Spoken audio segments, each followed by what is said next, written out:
Lijep pozdrav i dobrodošli na kanal Proizvodnja voća i povrća. I danas smo tu da sa vama podijelimo nekoliko informacija na temu vezanu upravo za voće i povrće. Konkretno, radi se o krastavcu. Danas ćemo reći nekoliko savjeta koje radimo da bi naši krastavci bili jako rodni, ali prije svega zdravi. Ukoliko budete imali bilo kakvih pitanja, kao i uvijek pišite nam u komentarima i mi ćemo se potruditi da vam što prije odgovorimo. A ako želite podržati naš kanal, kliknite na subscribe. Vjerujem da znate da smo tu za vas i rado ćemo pomoći u bilo kojem trenutku. U ovo doba godine krastavac je na vrhuncu rodnosti, odnosno na stabljici krastavca je velik broj cvjetova, a i berba je intenzivno krenula. Kao što možete vidjeti, krastavac je već prešao mrežu koju smo postavili iznad njega, pa će loze s vremenom preći i na žicu iznad mreže. To je otprilike visina od nekih 2,5 metra.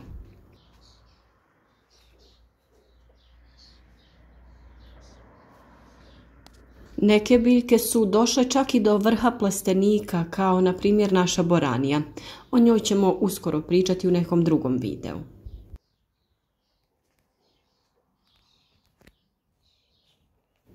Kao što se može vidjeti, krastavac je zdrav i lišće se dobro drži. Međutim, u ovo vrijeme često kreću problemi sa bolestima. Najveći problem kod uzgoja krastavaca izaziva plamenjača te grinje. Uslijed čestih izmjena toplih i kišovitih dana lako dolazi do razvoja bolesti, a za vrijeme toplih dana pojava grinja je neizbježna.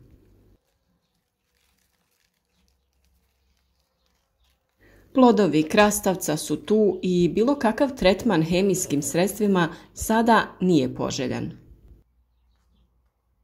U masovnoj proizvodnji krastavca preparati za zaštitu od bolesti su obavezni, ali mi ih izbjegavamo kada biljke procvjetaju i kada se pojave plodovi.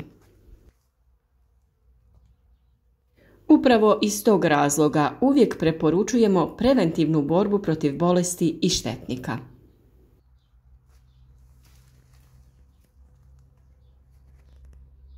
A kada smo kod štetnika, tu su naši stari neprijatelji koji nas prate od proljeća. Lisne uši su ove godine napravile velike probleme kod uzgoja voća i povrća. Voćke se i dalje oporavljaju, a šteta nastala invazijom lisnih ušiju biti će velika.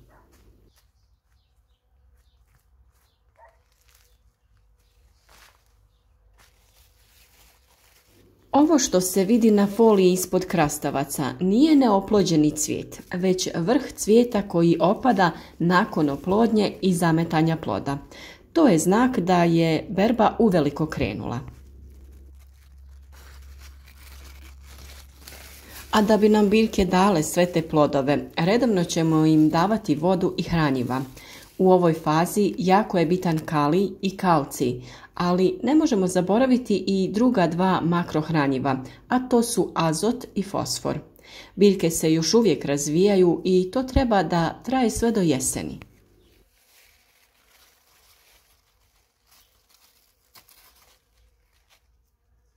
Uravnotežena prehrana omogućiti će dugu i rodnu berbu, ali moramo pripaziti na bolesti. Sada kada smo dobili jedan zeleni zid od listova, srediti ćemo krošnju. Ovo radimo da bi povećali urod i poboljšali kvalitetu ploda. Osim toga, na ovaj način ćemo postići sljedeće. Novi cvjetovi će se brže formirati. Nestaje gorčina iz krastavaca. Formiraju se plodovi pravilnog oblika. Potrebno je manje vode za zalijevanje biljke. Poboljšava se cirkulacija zraka, poboljšan je pristup korijenu biljke i lakša je berba.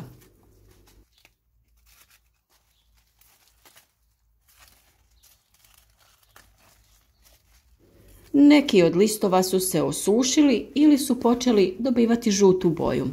Razlog za to je manjak svjetlosti i razvoj bolesti. Takve listove ćemo odstraniti.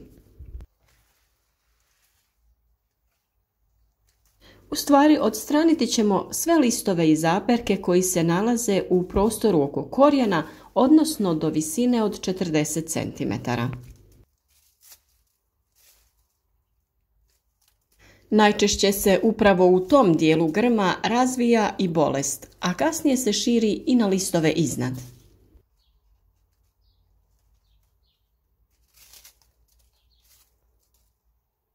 Uz bolest na tim listovima se prvo pojave grinje koje teško uočavamo, a kada oštete list, tada već bude kasno.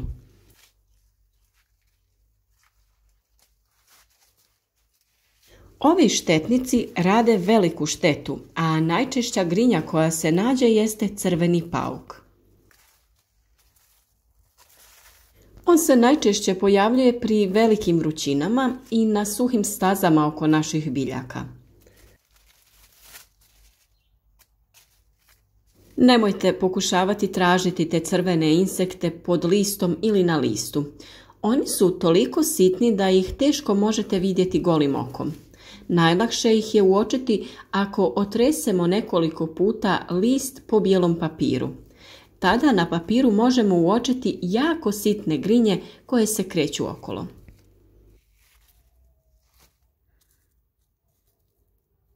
A na ovom listu opet možemo vidjeti lisne uši koje često uzrokuju pojavu svjetlijih mrlja na zelenom listu.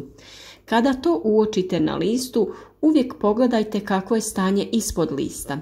Naravno, tu su i vrijedni mravi koji se uvijek javljaju tamo gdje ima i lisnih ušiju. Ako vidite mrave oko biljaka, odmah možete pretpostaviti da ima i lisnih ušiju. Ako pak ne vidite insekte, provjerite ima li grinja pomoću papira, a ako nema ni grinja, tada se radi o nekoj bolesti. Nakon što smo završili sa rezanjem lišća, očistiti ćemo prostor oko krastavaca.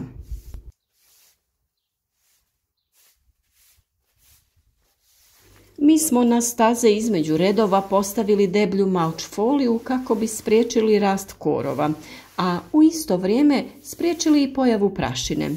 Uz to čišćenje ostataka biljaka je dosta jednostavno.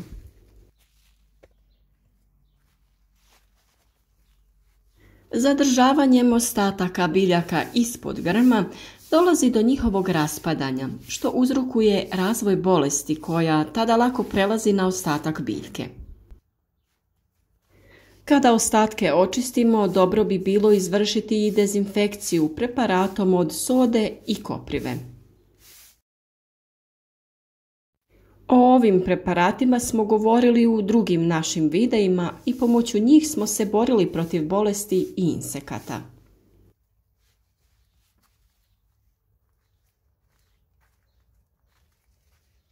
Sada kada je prostor ispod biljke čist i prozračan, biljke će formirati novo lišće koje će se često spuštati prema dole i zatvarati taj prostor.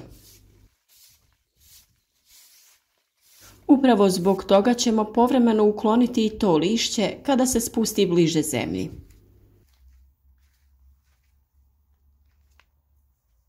Na ovaj način smo obezbijedili bolji razvoj biljke, povećanje prinosa, smanjenje rizika od razvoja bolesti i poboljšali proces fotosinteze.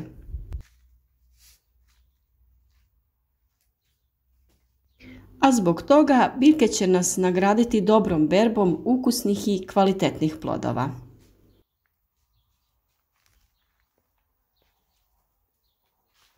Nadamo se da će vam ove informacije dobro doći pri uzgoju krastavaca, a naravno pišite nam ukoliko imate nekih dilema. A za sve ostale informacije o uzgoju drugog voća i povrća razgledajte naš kanal i pregledajte videe koje smo do sada objavljivali. Stvarno možete pronaći različite savjete.